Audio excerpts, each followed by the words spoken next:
As you may have heard, Donald Trump saved us from himself. Yeah, after weeks of moronic, reckless threats and actual tariffs being imposed unilaterally and unprovoked on our probably former allies by this point, he seems to have come to his senses, which, by the way, is not what happened because he has none. I have a theory, though. First of all, Donald, the White House, the regime, yeah, they're all taking a victory lap because the stock market went up a lot today. I mean, we'll talk more about that, and we'll also talk about the fact that, yeah, it went up a lot, but has not erased all of the losses over the last 4 or 5 days. But this was not done to help us. This was done to help them. So, I think we need to draw a line here and not allow ourselves to get gaslit, not allow ourselves to be relieved, not allow ourselves to buy into their false narrative at all. Why? Well, one, because the tariffs Donald imposed and doubled down upon and quadrupled down upon were part of his delusion that his way is the only way. He approached trade with our trading partners and his part in impacting the global economy like there was only one way to do things, and it's his way. In a negotiating situation in which things like compromise and diplomacy and statecraft and I don't know sanity were required, some soft power. He just wanted to shove what he wanted down everybody's throats, and his anticipation was that everybody was going to fall on their knees and kiss his feet and do whatever he wanted them to do. That's not what happened. They retaliated, as they should, to protect themselves, to protect their people. And that made him angrier. So he imposed more tariffs. And then, he started a global trade war, risking not just a recession in this country, but a global recession, which would have thrust us into an untenable situation, especially given all of the other instability this asshole is injecting into our relationships with our allies and essentially the Western liberal world order. So, for some reason, even though yesterday his press secretary was calling it fake news that when somebody suggested Donald was going to agree to a 90-day pause on tariffs, he rejected that idea utterly. This morning, he woke up, well, to the extent that he ever sleeps, and he posted, "Great time to buy." Clearly, he was talking about stocks because he had so destroyed the market that stocks were really cheap. All right, I guess a good time to buy unless you're somebody who's lost everything in the meantime, unless you're somebody who doesn't have disposable income because, I don't know, you need to save all of your money to be able to afford food that is now ridiculously expensive. 4 hours later, 4 hours later, he decided to put that 90-day pause on tariffs, except for China, which is a separate issue entirely. What happened then? The stock market went through the roof. I lost track of how high the stock market went, but it recovered a lot. It went up, I think, over 10%, over 2,000 points. You can't complain about that really because a lot of people were losing a lot of money, and that is wrong.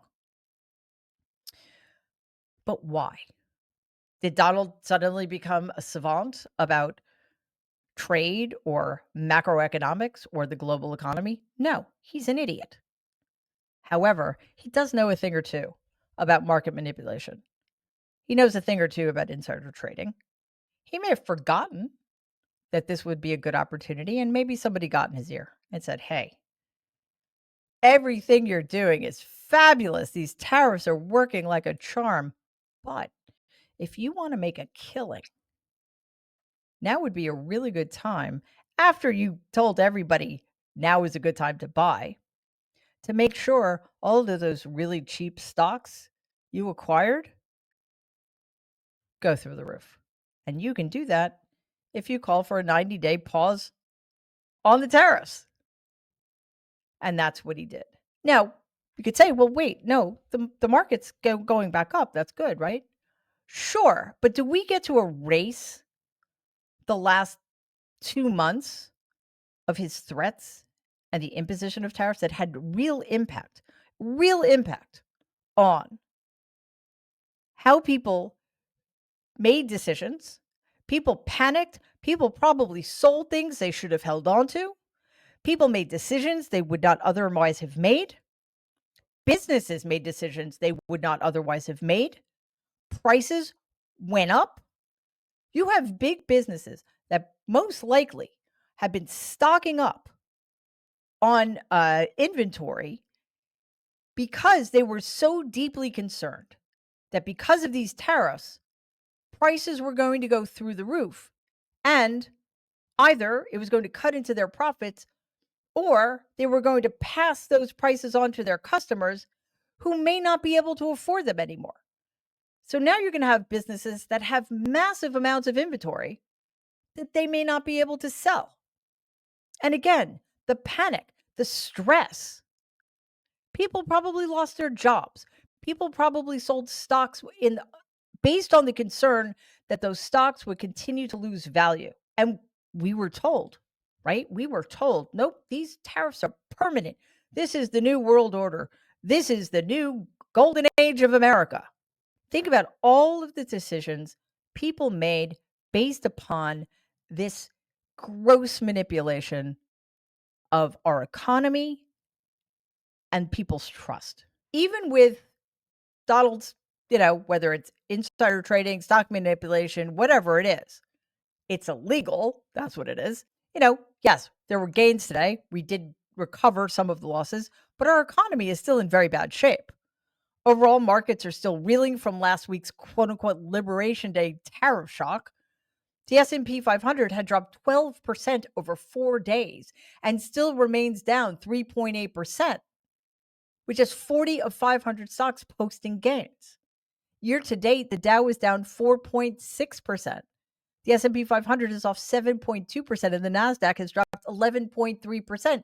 These are not good numbers. Analysts warn the pause offers only temporary relief, and with the tariffs still officially in place, investor uncertainty remains high heading into earnings season. And the increased tariffs on China will further the destruction. According to the New York Times, Omer Sharif of Inflation Insights, a firm that tracks the movements of prices across industries, says that the increase to 125% on Chinese imports largely offsets the lower tariffs on other nations and leads to little change in the near-term inflation outlook. He believes that inflation will pick up even as growth slows in the coming months. Similarly, Diane Swank, who's the chief economist at KPMG, said, quote, "This is nuts. Damage done. Market relief is a head fake. Unless the administration makes a major course correction, uncertainty is its own tax on the economy," unquote. Course correction. I know you guys have heard me use that term before because course correction is what mature human beings do when they recognize they may have miscalculated and may be on the wrong course. They don't want to keep going down that path because that might be bad. So they take stock, they check in, and they realize, well, if I want to get over there and I'm going that way, I need to correct my course because I am a mature, sane human being. Donald doesn't do that because he's neither mature nor sane. There's nothing that man fears more.